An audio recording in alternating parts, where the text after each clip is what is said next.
नमस्कार दोस्तों, इस वीडियो में हम जानेंगे म्याओ मुद्रा के बारे में। यह मुद्रा बहुत लाभकारी है हाई ब्लड प्रेशर या फिर लो ब्लड प्रेशर की सिचुएशंस में। साथ ही साथ सिर चकराने की कंडीशन में भी यह मुद्रा बहुत लाभकारी है। But before we proceed ahead friends, हमारे इस चैनल को सब्सक्राइब करें और हमारे वीडियोस को लाइक व शेयर अवश्य करें। म्याओ मुद्रा को करने के लिए अपनी मिडल फिंगर और रिंग फिंगर यानी कि अनामिका और मध्यमिका उंगलियों को फोल्ड करें और उन्हें अपने हथेली की ओर दबाएं। साथ ही साथ अपने अंगूठे, तर्जनी उंगली यानी कि इंडेक्स फिंगर और कनिष्ठिका लिटिल फिंगर को सीधा बिल्कुल खींचा अपराइट रखें, जैसे कि इस फोटोग्राफ में दिखाया गया है। इस मुद्रा को बैठे हुए ही करें। इस मुद्रा को करते हुए अपनी हथेलियों को ऊपर की ओर यानी कि आकाश की ओर रखें और अपनी कोहनियों एल्बो को सीधा रखें।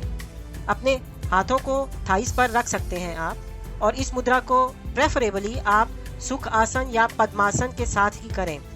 इस मुद्रा को आप प्रतिदिन 30 मिनट के लिए एक बार या फिर 10-10 मिनट के लिए 3 बार भी कर सकते हैं।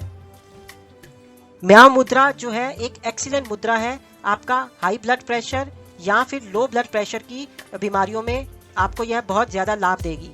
हाई ब्लड प्रेशर यानी कि उच्च रक्तचाप और लो ब्लड प्रेशर यानी कि निम्न रक्तचाप, ऐसी दोनों ही सिचुएशंस में यह म्याओ मुद्रा करने से आपको बहुत लाभ मिलेगा। साथ ही साथ वर्टिगो यानी कि जो चक्कर आते हैं, वैसी सिचुएशन में भी यह मुद्रा करने से आपको बहुत ज्यादा लाभ मिलेगा। तो अब जानते हैं मुद्राओं के बारे में कुछ जनरल बातें। बट मैं आपको हाईली रेकमेंड करूंगा कि हमारा इस प्लेलिस्ट का पहला वीडियो जरूर देखें, जिसमें मुद्राओं के बारे में संपूर्ण जानकारी दी है और बिल्कुल सही तरीके से समझाया गया है। यहाँ दिखा रहे हैं हम 13 कोर मुद्राओं की समरी, जिसमें से 8 हैं तत्व मुद्राएं और 5 हैं प्राणिक मुद्राएं, यानी कि टोटल 13 कोर मुद्राएं। इन 13 कोर मुद्राओं के अलावा भी बहुत सारी मुद्राएं होती हैं। ये मुद्राएं विभिन्न तरीके से उंगलियों और अंगूठे को जोड़कर बनाई जाती हैं।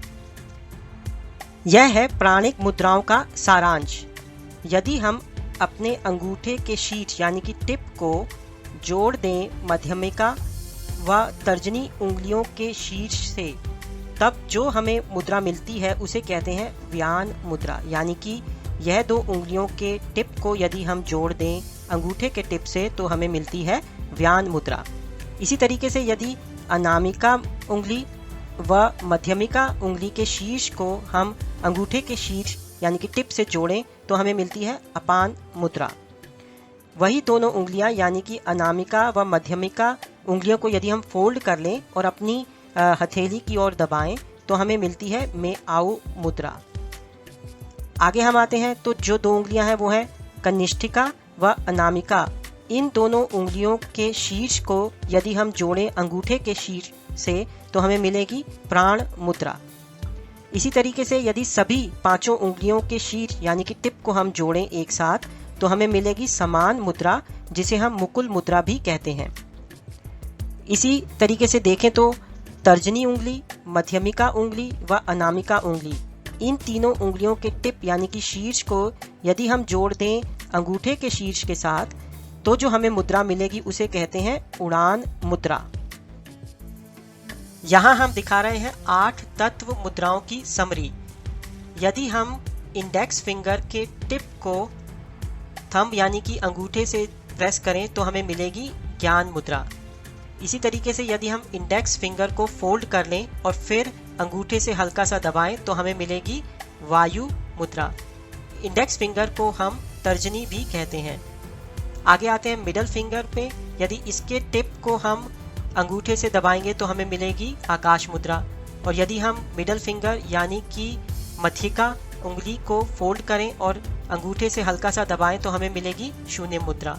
इसी तरह रिंग फिंगर यानी कि अनामिका उंगली के टिप को यदि हम अंगूठे से दबाएं तो हमें मिलेगी पृथ्वी मुद्रा, और यदि हम अनामिका उंगली को फोल्ड करें और अंगूठे से हल्का सा दबाएं तो हमें मिलेगी सूर्य मुद्रा। इसी तरीके से लिटिल फिंगर यानी कि कनिष्ठ उंगली के टिप को यदि हम अंगूठे से दबाएं तो हमें मिलेगी इंद्र मुद्रा, और यदि हम कनिष्ठ उंगली को फोल्ड करें और फिर अंगूठे से हल्का सा दबाएं तो हमें मिलेगी वरुण मुद्रा। मुद्रा को हम किसी भी समय या किसी भी पोजीशन में कर सकते हैं। जैसे कि यदि हम बैठे हों या खड़े हों या टीवी देखते हुए या हम चलते हुए भी मुद्राओं को कर सकते हैं। मुद्रा को हम एक हाथ से भी कर सकते हैं। उदाहरण के लिए हम वायु मुद्रा को सीधे हाथ में करें और उल्टे हाथ से हम कुछ भी ना करें, यह पॉसिबल है। मुद्राएं इस तरीके से भी की जा सकती हैं। परंतु यदि हम किसी भी एक मुद्रा को दोनों हाथों से साइमल्टेनियसली एक साथ करेंगे, तब उस मुद्रा का हमें ज़्यादा फायदा होगा। किसी भी एक मुद्रा को हमें लगभग 45 मिनट प्रतिदिन करना चाहिए। परंतु यदि 45 मिनट एक साथ करना पॉसिबल नहीं है, तो हमें एक मुद्रा को 15-15 मिनट दिन में 3 बार करना चाहिए। मुद्रा के साथ यदि हम डीप ब्रीदिंग भी करें तो हमें मुद्रा का फायदा जल्दी मिलेगा। कोई भी मुद्रा हमें खाने के इमीडिएटली बाद नहीं करनी चाहिए। हमें एटलीस्ट 30 मिनट तक इंतज़ार करना चाहिए, फिर कोई और मुद्रा करनी चाहिए, एक्सेप्ट फॉर द सूर्य मुद्रा, क्योंकि सूर्य मुद्रा तो एक्चुअल में हम करते ही डाइजेशन को इम्प्रूव करने के लिए है। तो यदि यह मुद्रा हम खाने के बाद करें तो ठीक है, परंतु कोई भी और मुद्रा खाने के इमीडिएटली बाद नहीं करनी चाहिए। हम दोनों हाथों से 2 अलग अलग मुद्राएं भी कर सकते हैं, जैसे कि राइट हैंड से सूर्य मुद्रा और इसी तरीके से उल्टे हाथ से हम कर सकते हैं वायु मुद्रा। परंतु ऑपोजिट मुद्राएं हमें नहीं करनी चाहिए। जैसे कि पृथ्वी मुद्रा हमारा बॉडी वेट बढ़ाती है और सूर्य मुद्रा हमारा बॉडी वेट घटाती है। तो हमें साइमल्टेनियसली ये दोनों मुद्राएं नहीं करनी चाहिए, यानी कि पृथ्वी मुद्रा एक हाथ से और सूर्य मुद्रा दूसरे हाथ से नहीं करनी चाहिए। जो मुद्राएं हैं वो हम किसी और भी तरीके की हीलिंग या थेरेपी के साथ हम कर सकते हैं।